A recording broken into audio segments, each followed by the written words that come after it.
The Lord be with you. and with your spirit. A reading from the Holy Gospel according to Matthew. Glory to you. Jesus proposed a parable to the crowds. The kingdom of heaven is like a mustard seed that a person took and sowed in a field. It is the smallest of all seeds. Yet, when fully grown, it is the largest of plants. It becomes a large bush, and the birds of the sky come and dwell in its branches. He spoke to them another parable. The kingdom of heaven is like yeast that the woman took and mixed with 3 measures of wheat flour until the whole batch was leavened. All these things Jesus spoke to the crowds in parable. He spoke to them only in parables to fulfill what had been said to the prophets. I will open my mouth in parables. I will announce what has laid hidden from the foundation of the world. The gospel of the Lord. Praise to you, Lord Jesus Christ.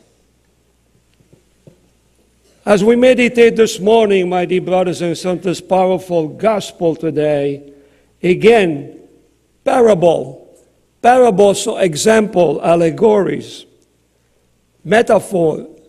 Jesus tried to teach us in many different ways the kingdom of heaven, the kingdom of God. And today we encounter the mustard seed and also the leaven. So what is the message for us today, for Monday morning, as we read Matthew today about the mustard seed? Small things grow big, isn't it? The smallest seed, it becomes the largest tree that ever could you see. But what that mean to us? Small things, my dear brothers and sisters, everything starts small. But the bigger it gets, as long as we listen the word of God. Who has ear to hear? Huh? Who has ear to hear?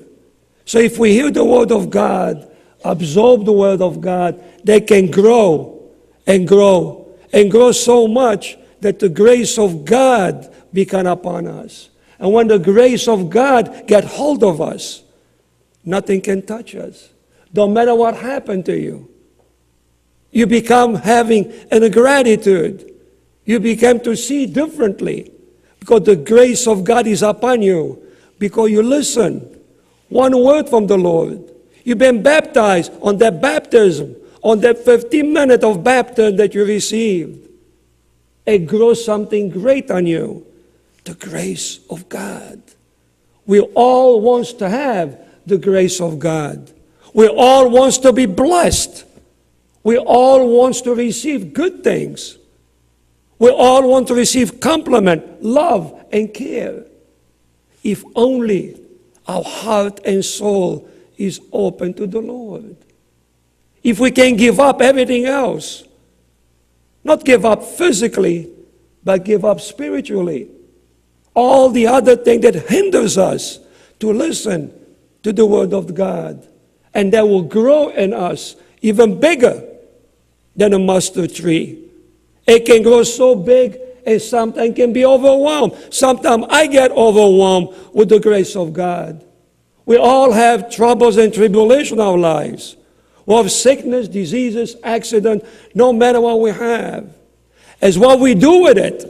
It's what we do when we are sick. It's what we do when we have an accident. It's what we do with our life when we're way down. How we look at it. Miserable?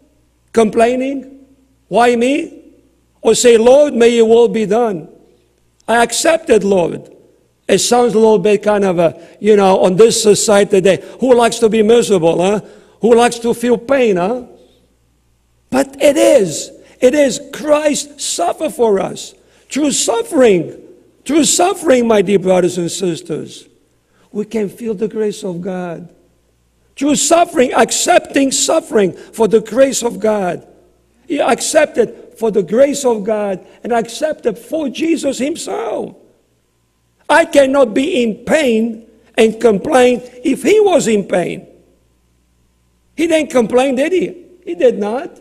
He even forgive them. How you like that one? So again, my dear brothers and sisters, in this gospel today, even also when we go to the leaven, that the woman took a mix with the 3 measures of wet flour until the whole batch was leavened. You make bread without that small leaven inside the bread, that's a flat piece of nothing, piece of bread. But what happens when you put the leaven? The bread grows and you enjoy it, isn't it? You see even enjoyment when the bread grows, an enjoyment when your grace grow. Without grace, we are nothing. You can pray the rosary every day. You can come to Mass every day. You can receive Jesus every day. But you have that attitude inside of you, with that attitude of grace, of attitude of thanksgiving, an attitude of say, thank you, Jesus, no matter what. Then your rosary, your Mass, and your prayer will count. Because otherwise, we band-aid our faith. We just band-aid, we just show off. We just look at whatever we can do on the outside. But how about the inside of ourselves, isn't it? Jesus thought He would judge us what's in our heart, not on our action, of course. Action, good action. Again, my dear brothers and sisters, in conclusion, in closing, today, it's a beautiful day. It's Monday, July the 30th. Time flies, isn't it? Before you know it's August already, month 8. How time flies. What we do with our time? Squander it? Time goes by so fast, I'm getting younger every day. I'm going backwards and going forward, isn't it?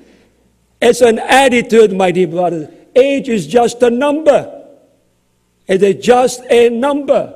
Let the number you. 69, 39. I'm only 29 anyway, so, and I live be 29.